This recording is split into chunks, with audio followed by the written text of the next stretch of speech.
welcome back. My name is Megan Tennant, in case you didn't already know, and I've got a new video for you guys today. Today is November 30th, which means, yes, it's the end of NaNoWriMo, but we're not going to be talking about that today. I'm going to cover that next week.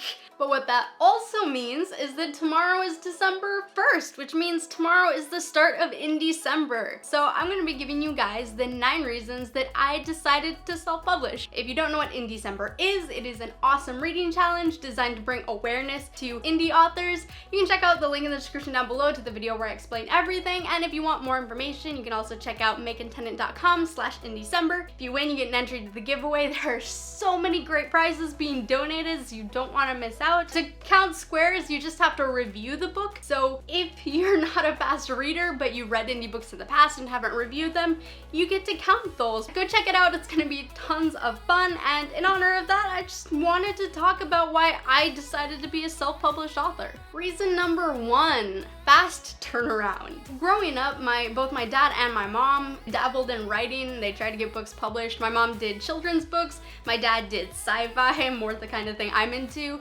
And both of them queried and they got no responses or they got rejections. Now, that was of course back in the time where we didn't have CreateSpace and Ingram Spark, so they didn't have any alternate options, but I do. So as a teenager, I hadn't even really considered writing as a career path because they hadn't had any luck with it. I didn't want to go through years of querying and getting rejection letters, and even if your book gets picked up, then you have to wait for the very long process of traditionally publishing a book, which can easily take years. And not to mention that to even get accepted by agents and publishers, you generally have to have a pre-built up platform. So you have to have spent years building up your online presence. I just didn't have the patience to do that. I wasn't gonna spend 5 years trying to get my work out there, letting Alethea collect dust on a shelf. And self-publishing isn't instant. If you do it right, you still have to hire an editor and go through beta rounds, but it's a lot faster than querying a traditional publisher and waiting to go through their process. Reason number 2, Alethea. Many of you guys know that the reason I started writing was largely the idea for Alethea itself. The problem with Alethea is it's not exactly marketable. Dystopian is largely viewed by publishers as kind of a dying genre. Also, Alethea isn't YA, it's new adult, which a lot of traditional publishers right now don't really view as an option. So those 2 things alone would have severely reduced the responses to my queries. And then on top of that, Alethea has some content that's maybe a little more on the controversial side, covers things like drugs and addiction, and you know, it's very violent. So a lot of publishers might have viewed that as a risk and wouldn't have taken it on for those reasons. It doesn't really fit into their box. Rather than take Alethea and strip out the things that I think make it really interesting, I decided to just go ahead and self-publish it. Which leads us straight into reason number 3, which is full creative control. Not just with the plot and the stories and the characters, but also with just everything in general. The cover design for Alethea, I thought of that idea. I provided that idea to the cover designer. They gave me potential versions of the cover. I personally got to choose which one I thought was better. I got to choose the editor. There's just so many creative choices that with a traditional publisher you don't get to make. And I just didn't trust a company with having that kind of control over my creative work. And I think that allows me to create much better work overall because I don't have to limit different aspects of the story to fit what they think is going to best market to the masses. Reason number 4 also comes down to control, and that's that I own all of the rights to Alethea. That means international distribution, movie rights, audiobook rights. I'm not saying that I have people knocking on the door offering up, movie adaptation contracts, but if it were ever to get to the place where there was an offer, I would be negotiating that myself. To me, that's really important. Reason number 5, much less rejection. Not only is it better mentally, but sometimes it's the only option you really have. Querying is a matter in part of skill, but it's also a matter of getting your project in front of the eyes of someone who can appreciate it and see its potential. Obviously, I'm sure you know how many times Harry Potter got rejected, and then you also have cases like The Martian. That author queried and kept getting rejections and decided to just go ahead and self-publish, and it wasn't until the worth of the book was proven through him being self-published, that then a publishing company picked it up. And even Zenith by our very own booktuber and authortuber Lindsay Cummings and Ashley Alsberg. Zenith was originally published just a tiny part of it in a self-published format and then was picked up by a publisher. For some authors, self-publishing is actually a great bridge to even get to traditional. I'm not necessarily sure that I'm personally interested in going that route, but it is something that a lot of self-published authors choose to do. You just skip the rejection, prove the worth of your project through your own work and self-publishing it, and then eventually a publisher will pick it up. Reason number 6, I'm my own boss. I mean, of course, I work with Josh, so he critiques things that I do and I critique things that he does,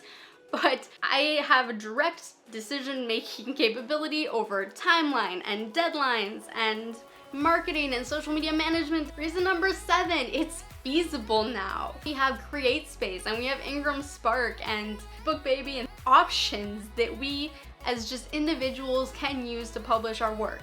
And the internet is such a great resource for figuring out how to do all of these things, and then also easily being able to find cover designers and editors and beta readers. This monster that is self-publishing is going to just expand and grow, and every day we kind of wear down the stigma more and more of self-published meaning low quality, and I think it has a lot of potential for growth in the future. I think it's going to become more and more of a norm, and traditional publishing is going to have to adapt to meet it somewhere in the middle, and we're going to see more and more hybrid publishers, and I'm really interested to see how this kind of thing changes over time. Reason number 8, I can't number. My success doesn't hinge on a publisher liking me. The success of a book depends very largely on whether the publisher decides that they want to actually push that book. It depends on how much money they want to actually put into it. There's certain forms of marketing that they don't take with all books that come through that company. They only take it with the books that they truly believe in. They're not super sure about it, they're not gonna put as much resources into it, and that book is not gonna do as well. I'd rather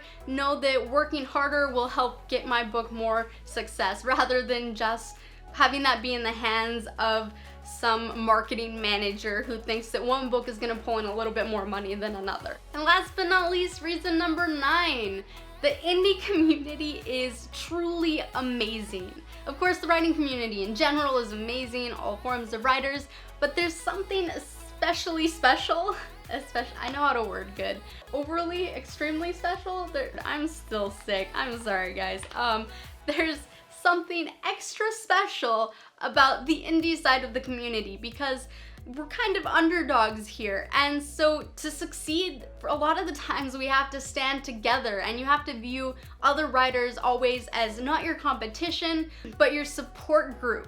And so this community is just full to the brim of people helping each other with exposure, with sharing knowledge through Authortube and Twitter and Tumblr and blogs, and it's such a supportive community where everyone's trying to help each other out so we can succeed together as a whole, and I think that is truly beautiful. And I am seeing this so much surrounding Indiecember. There have been so many shares and already people in videos talking about Indiecember and people asking other people for links to their books and then sharing those links, and there's so much support of this idea and so many indie authors coming together to make this possible. It warms my heart. You guys are so supportive and amazing. If you haven't already checked out Indiecember, check out the link to the video down below that explains everything. Share this around. Let's see how many people we can get involved. December starts tomorrow, so tomorrow you can start posting your reviews on Amazon. I'll have the submission form up so you can get your giveaway entry very, very soon. I'm also going to be doing a video covering frequently asked questions about Indiecember. So if you have a question you'd like me to answer in that video regarding Indiecember, drop it in a comment down below. If you guys want to donate your books or merch towards Indiecember, I am still taking donations. I'm probably gonna take them up till the last maybe a week of December. So you can always email me at megan@cloudkittenpublishing.com. Now, I am getting a lot of emails, so if you're interested in donating a Kindle gift card or an Amazon gift card, I started a GoFundMe. It's gofundme.com/Indiecember. So you donate money there. All of that money will convert into Amazon or Kindle gift cards, or if there's enough, just a Kindle in general. And you can leave a comment with your donations where you can leave your link to your website and your Twitter or Instagram handle, and I will put you on the main website as one of the contributors. So that was it for this video. Thank you guys so much for watching. If you like this video, give it a thumbs up, give it a share, subscribe. If you're already subscribed, hit that bell so you get notified as soon as I post a video, and as always, I will see you in the next video.